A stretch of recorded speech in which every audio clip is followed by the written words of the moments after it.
दोस्तों, एक 40 साल की महिला नाइजीरिया के 25 साल की उम्र वाले हब्शी लड़के को अपने घर पर कमरा किराए पर दे देती है। अब यह लड़का इसके घर पर रहने लगा था और उसको रहते रहते लगभग 5 दिन का समय गुजर जाता है। एक दिन यह महिला सोचती है कि क्यों ना इस लड़के से 1 महीने का एडवांस किराया लिया जाए। फिर यह उठती है और इसके कमरे की ओर जाने लगती है। वह जब इसके कमरे के पास पहुंचती है तो देखती है कि इसके कमरे का दरवाज़ा अंदर से बंद है। फिर यह सोचती है कि क्यों ना इसको खिड़की में से बोल दिया जाए। फिर वो जब खिड़की में कुछ झांक के देखती है तो यह नाइजीरिया का हब्शी लड़का बिल्कुल नग्न होकर अपने फ़ोन में अश्लील वीडियो देख रहा था और हस्तमैथुन भी कर रहा था। यह महिला जब उसके काले और बड़े प्राइवेट पार्ट को देखती है तो दंग रह जाती है। उसके होश उड़ जाते हैं और उल्टे पैरों ही वह अपने कमरे में आके लेट जाती है। अब इस तरीके से दोस्तों एक दिन का समय गुजर जाता है, लेकिन एक दिन के बाद यह महिला इस नाइजीरिया के लड़के के साथ कुछ ऐसा कांड कर देती है दोस्तों जिसकी हमने कल्पना भी नहीं की थी। जब आप जानोगे तो आपके होश उड़ जाएंगे, आप दंग रह जाओगे और आप यह सोचने पर मजबूर हो जाओगे कि आखिर यह हुआ तो कैसे हुआ। इसलिए इस कहानी में आप अंत तक बने रहिएगा, क्योंकि इस कहानी से आपको एक बहुत बड़ी सीख मिलने वाली है। बाकी दोस्तों, हमारी आप लोगों से एक छोटी सी रिक्वेस्ट है, अगर अभी तक आपने हमारे चैनल को सब्सक्राइब नहीं किया है तो सब्सक्राइब कर लीजिएगा और वीडियो को भी लाइक कर दीजिएगा। बस आप वीडियो के अंत तक बने रहिएगा और इस कहानी की सच्चाई को जानिए कि आखिर पूरा मामला है क्या। दरअसल दोस्तों, इस कहानी की शुरुआत होती है मुंबई से। मुंबई की एक कॉलोनी में बबीता नाम की एक महिला रहती थी। इसकी उम्र 40 साल के करीब थी। बबीता के पति का 3 साल पहले एक बीमारी के चलते देहांत हो जाता है। बबीता की एक बेटी थी जिसका नाम अंजलि होता है। अंजलि की उम्र 20 साल के करीब थी। अंजलि ने अपनी पढ़ाई लिखाई ख़त्म कर ली थी और अपनी माँ के साथ ही रहा करती थी। बबीता के कारोबार की अगर हम बात करें तो उसके 4-5 कमरे थे और उन कमरों को वह किराए पर दिया करती थी और उससे जो पैसा आता था उसी से अपना और अपनी बेटी का पालन पोषण किया करती थी। दोस्तों, अंजलि जवान हो चुकी थी, इसलिए बबीता को उसकी शादी की चिंता भी सता रही थी।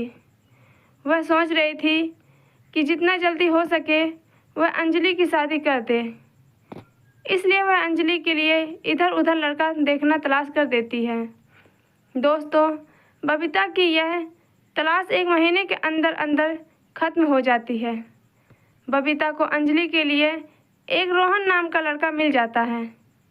इसकी उम्र 25 साल के करीब थी। बबीता को रोहन पसंद आ जाता है। रोहन का और अंजलि का रिश्ता पक्का कर दिया जाता है और लगभग 3 महीने के अंदर अंदर इन दोनों की शादी करवा दी जाती है। रोहन अंजलि को अपनी दुल्हन बनाकर लेकर चला जाता है। अब अंजलि रोहन के घर पर बड़े अच्छे से रह रही थी, लेकिन इस तरीके से जब 1 महीने का समय गुजर जाता है तो अंजलि में और रोहन में छोटी छोटी बात को लेकर झगड़ा होने लगा था। एक दिन झगड़ा इतना बढ़ जाता है कि अंजलि अपना सामान उठाती है और अपने पति को छोड़ के अपनी माँ के घर पर आकर रहने लगती है। दोस्तों, बबीता ने अपनी बेटी को समझाने की बहुत कोशिश की थी। वह अपने पति के घर पे चली जाए, लेकिन अंजलि ने साफ साफ कह दिया कि वो अब उसके पास नहीं जाएगी। अब इस तरीके से दोस्तों अंजलि अपनी माँ के साथ ही रहने लगी थी। एक दिन दोस्तों बबीता के 2 कमरे खाली हो जाते हैं। अब बबीता इधर उधर आस पड़ोसियों से कहती है कि हमारे घर के 2 कमरे खाली हो चुके हैं, अगर कोई किराएदार आएगा तो आप हमारे कमरों के बारे में बता दीजिएगा कि हम उनको किराए पर देना चाहते हैं। अब इस तरीके से दोस्तों 1 महीने का समय गुजर जाता है। अब अंजलि घर पर रहते रहते काफ़ी बोर हो चुकी थी। अब वह सोचती थी कि कहीं बाहर घूमने जाया जाए। एक दिन अंजलि अपनी माँ बबीता से कहती है कि मैं 10-15 दिन के लिए कहीं घूमने के लिए जा रही हूँ और 10 से 15 दिन के अंदर वापस आ जाऊँगी। अब उसकी माँ बबीता मान जाती है और कहती है, ठीक है बेटा, तुम 10-15 दिन के अंदर वापस आ जाना। अब अंजलि अपना सामान पैक करती है और शहर घूमने के लिए निकल जाती है। दोस्तों, अगले दिन की नाइजीरिया से एक टॉम नाम का लड़का बबीता के घर पे आता है और बबीता से कहता है कि मुझे बाहर किसी ने बताया है कि आपके घर पर कमरा खाली है और मुझे कमरा किराए पर चाहिए और कमरे की मुझे सख्त ज़रूरत है। अब बबीता उससे कहती है कि हाँ, मेरे घर पे 2 कमरे किराए पर हैं, चलो मैं आपको दिखा देती हूँ, अगर आपको पसंद आएगा तो आप ले लेना। अब बबीता उसको दोनों कमरे दिखाती है। टॉम को उनमें से एक कमरा पसंद आ जाता है और बबीता से कहता है कि मुझे यही कमरा किराए पर चाहिए। अब टॉम बबीता से वह कमरा किराए पर ले लेता है और वहाँ पर रहने लगता है। उसको रहते रहते लगभग 5 दिन का समय गुजर जाता है। एक दिन बबीता सोचती है कि क्यों ना इस लड़के से 1 महीने का एडवांस किराया लिया जाए। फिर वो उठती है और उसके कमरे की ओर जाने लगती है। वो जब देखती है कि इसका कमरे का दरवाज़ा है वो अंदर से बंद है, वो सोचती है कि क्यों ना खिड़की से इसको बोल दिया जाए। जब खिड़की में कुछ झांक के देखती है तो ये नाइजीरिया का लड़का निर्वस्त्र होकर अपने फ़ोन में अश्लील वीडियो देख रहा था और हस्तमैथुन भी कर रहा था। बबीता जब उसके काले और बड़े प्राइवेट पार्ट को देखती है तो दंग रह जाती है।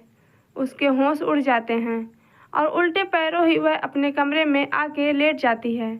दोस्तों, बबीता ने अपनी ज़िंदगी में इतना बड़ा प्राइवेट पार्ट कभी नहीं देखा था जितना कि टॉम का था। टॉम के बारे में वह लगातार सोच रही थी, उसके ख्यालों में डूबी हुई थी। इसके अंदर भी काम वासना जाग गई थी। दोस्तों, बबीता एक 40 साल की खूबसूरत औरत थी। इसके खूबसूरत शरीर को अगर कोई देखता था तो देखते ही दंग रह जाता था। अब इसी सोच विचार में बबीता अपने आप से कोई फैसला नहीं कर पाती थी।